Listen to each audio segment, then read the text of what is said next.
high flying to aquatic sport. And we will introduce to you our Olympian, Miguel Molina. See? Mama. Mama, ikaw ba si Miguel? Ikaw ba si Miguel Molina? Ano ba ang masasabi mo ngayon sa Olympic? Sa Olympic Games? Ano masasabi mo? Para! Hi, Miguel Molina? Hey, oo. Kamusta ang Olympic na lang? Okay lang po.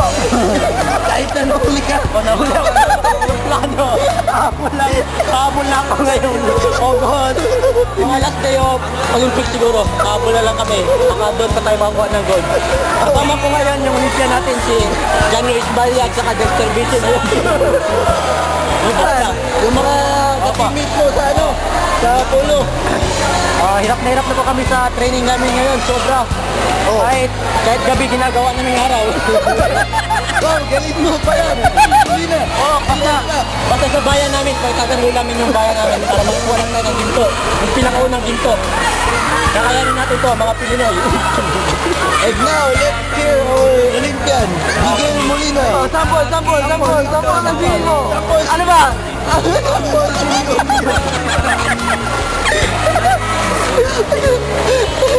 Upang magkaisa ang kapwa ko, Pilipino.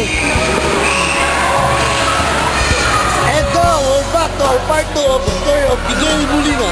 And now, gusto ko sanang mag-swimming. Pero sana si Miguel Molina makakuha na yun ng dito. Pagkatapos ng mga ilang linggong Olympics na laro, sana may marami siyang dito. Pero ngayon, tuturuan ko kayo ng mga basics ng swimming. Ngayon, ito ang lagoy. Hoy, sandali. Mama! Oh, ano ka ba?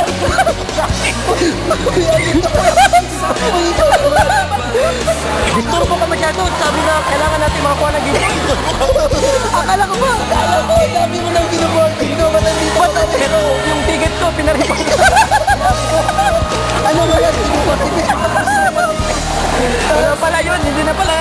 Pero, ano ba ang mga basic na swimming? maraming basic na swimming yung butterfly. Butterfly, yun ang main event ko, butterfly. Doon tayo makakuha ng ginto talaga. Pero kaso, talaga, wala tayo pagkasya mo. Meron pa. Oo nga, kaya hanggang ngayon, nagpapractice pa rin ako. Kasi talagang para sa bayan natin ito. Iniisip ko kasi yung kuha natin eh. Wala pa talaga tayong ginto eh. Ano ba yung bog mo? Nagbaribok ka na? Kaya ba? Ano ba yan? Dance passenger? Promo yung dito. At ngayon, matutunghayan na naman natin si Miguel Molina ang pagbabalik. Ano yun? Sige po, mag-practice muna ako.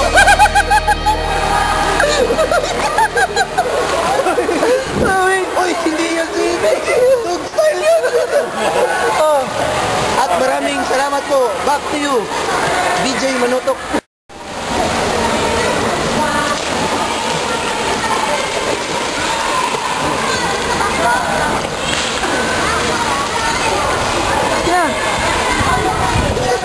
The pool is cold and the tension is very hard here in Beijing Olympics 2008. And now we're here in the Beijing Aquatic Sports Complex. And we're gonna interview the coach of Miguel Molina because he will get many gold in the swimming event. And this is Eric Buhain, the coach of Miguel Molina. Coach, where is Miguel Molina? Ewan ko, kasi nung sabi niya, umpisa yung Olympic, palungoy na siya dito, hanggang ngayon, wala pa rin eh. So far, Taga, katawagan ko. akala mo, Miguel, nasa ka na ba? Akala ko, dito pa na sa Olympic, wala na tayong makakasakit to ah. Hello coach! Muna coach! Dito na ako! Umaga hanggang gabi na ako dito napapractice, wala pa yung ticket ko. Ano ba yun? Nakapagod na po coach. Yung vitamins yung binibigay sa akin, murang-mura. Ano ba yun? Paano ba yung coach, yung ticket natin? oh, saan na ba siya? Ewan ko yung ticket natin. Binusa ko na ata. Paano Ewan ko, na? baka nakaipad yun. Basta assistant coach. Siya yung nakasikaso ng ticket natin eh. Asan na yung ticket? Asan na yung ticket? Ginto. Asan yung ticket? Ginto para sa tagumpay. Paano na ang ginto para sa tagumpay ng Pilipino? Sayang ka, Miguel Molina, idol. Sayang talaga ako. Nandito na ako. Buong gabi, nagpa-practice, wala pa rin. Wala, patapos na ang Olympics. Coach, coach, ano ba? Coach. Hello, nawawala ka na, nawawala. Wala na talaga. Oh, ikaw rin coach, nawawala na.